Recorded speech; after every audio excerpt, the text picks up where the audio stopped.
আসলে মুদ্রা কথা হচ্ছে ইন্ডিয়া কিংবা বাংলাদেশ কিংবা পাকিস্তান কিংবা শ্রীলঙ্কা এটা বলে কথা নয়। ঘটনা হচ্ছে পৃথিবীর সব জায়গাতে কম বেশি আম চাষ হয় এবং আম মানুষের একটি প্রিয় খাবার। ফল বলতে পারি, খাবার বললে বা হয়তো বা আমার ভুলও হতে পারে। অতএব যে একটা সুস্বাদু মিষ্টি ফল সেটার নামই কিন্তু হচ্ছে আম। আর আমি আপনাদের বুঝাই, গৌরমতি হচ্ছে একটা লেট ভ্যারাইটি আম। গৌরমতির চাইতে কল্যাণভোগ হচ্ছে আরও লেটের আম। যারা কল্যাণভোগ আম খান নাই তারা এখন পর্যন্ত জানেন না আসলে লেট বলতে আম কোনটাকে বোঝায়।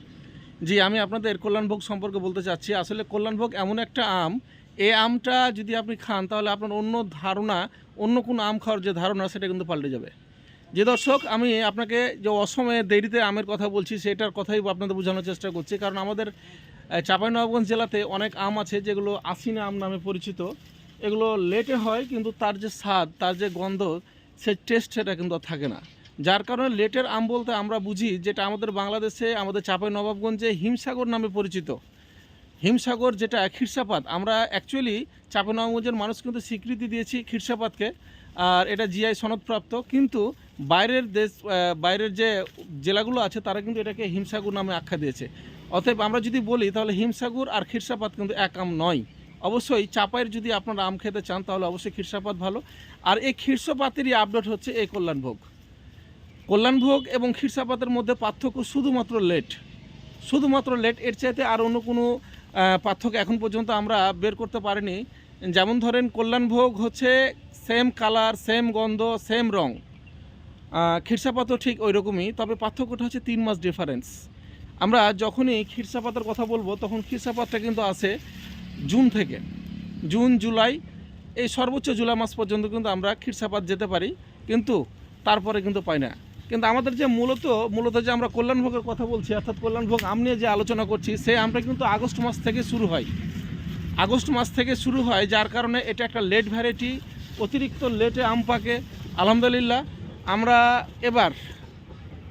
এবার আপনাদের কল্যাণভোগ আম খাওয়ানোর চেষ্টা করব। যারা আমাদের এই ভিডিওগুলো দেখবেন অবশ্যই ভিডিওটি সাবস্ক্রাইব করে রাখবেন।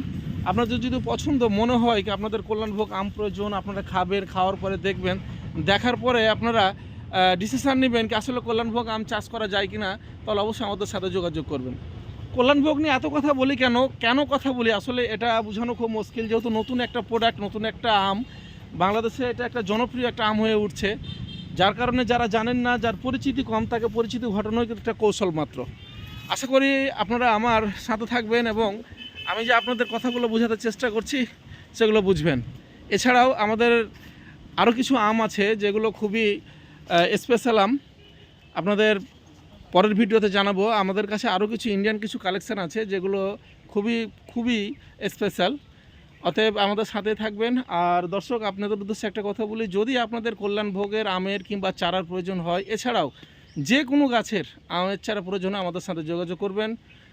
আর আমাদের চ্যানেলটি সাবস্ক্রাইব করবেন, লাইক দেবেন, শেয়ার করবেন, অবশ্যই অন্যকে দেখার সুযোগ করে দেবেন। ভালো থাকবেন। আসসালামু আলাইকুম। আসসালামু আলাইকুম। যারা কল্যাণভোগের চারার কথা বলছিলেন, যারা চারার হাইট সম্পর্কে জানতে চাচ্ছিলেন, তাদের জন্য মূলত আজকে আমার এই পরিবেশনা। আপনারা আমার সামনে যে চারাগুলো দেখতে পাচ্ছেন এগুলো হচ্ছে মূলত কল্যাণভোগের চারা। এগুলো এক একটি গাছে 4টা 5টা 6টা 7টা পর্যন্ত আপনার মাথা আছে। এগুলো গাছের হাইট হচ্ছে প্রায় 4 থেকে 4.5 ফিট 5 ফিট পর্যন্ত। এগুলো দেখতে পাচ্ছেন, এগুলো হচ্ছে কল্যাণভোগ আমের চারা। আপনাদের একটু ভালো করে দেখানোর চেষ্টা করি। এ হচ্ছে একটা গাছ, এ হচ্ছে সায়ন, অর্থাৎ তার হচ্ছে মাথা 1টা 2টা 3টা 4টা 5টা, আলহামদুলিল্লাহ 4টা মাথা বিশিষ্ট। কোনো গাছে আরও বেশি মাথা আছে, সর্বনিম্ন হলো 4টি মাথা একটি গাছে আছে। এটা আপনারা পাবেন, এটা কমন বিষয়। আর আমি আপনাদের একটু ভালো করে ঘুরে দেখানোর চেষ্টা করি। চারাগুলোর মূলত মাথা অবশ্যই 4টা 5টা বিশিষ্ট মাথা আছে, প্রত্যেকটা গাছেই কিন্তু 4টা 5টা মাথা আপনারা দেখছেন। এবং গাছের যে হাইট, এটা হচ্ছে তার একটা স্টেজ। আমাদের কাছে আরও বেশ কিছু চারা আছে আমাদের অন্য নার্সারিগুলোতে। আপনারা যদি আরও বেশি বড় চারা নিতে চান তাহলে কিন্তু সেগুলো কিন্তু দেওয়া সম্ভব। আর যেহেতু নার্সারি, সেহেতু সব ধরনেরই চারা পাওয়া যায়, শুধু কল্যাণভোগ তা না। বাংলাদেশের যত প্রজাতির আম, জাম, লিচু, কলা অর্থাৎ সবজি আছে, সব কিছুই কিন্তু চারা নার্সারি থেকে কিন্তু আমরা দিয়ে থাকি। আসলে বাস্তবতা এবং মোবাইলের মাধ্যমে কিংবা ভিডিওতে দেখা কিংবা মোবাইলে দেখা আপনি যারা দেখবেন সেটা কিন্তু সম্পূর্ণটাই ভিন্ন। বাস্তবতা যত সুন্দর, মোবাইলের ভিডিওতে আপনি যখন দেখবেন ততটা সুন্দর উপভোগ করতে হয়তো নাও করতে পারেন। যাই হোক সুদর্শক মণ্ডলী, আমি আপনাকে জাস্ট আমাদের ধারণা দেওয়ার চেষ্টা করছি মাত্র। আমাদের যে চারাগুলো আছে সেগুলোর চারাগুলোর হাইট কী পরিমাণ, তার মাথা কটা পর্যন্ত থাকে, জাস্ট এরকমই একটা ধারণা। আপনারা দেখেন, বিশেষ করে এই চারাটা যদি আমি দেখাই আপনাদের 1 2 3 4 5 6টা চারা বিশিষ্ট। এটার হাইট হচ্ছে 4 ফিট 4.5 ফিট মতো। যারা ছাদ বাগানে কিংবা বাণিজ্যিকভাবে চাষ করতে চান তারাও কিন্তু আপনারা চারাগুলো নিতে পারবেন।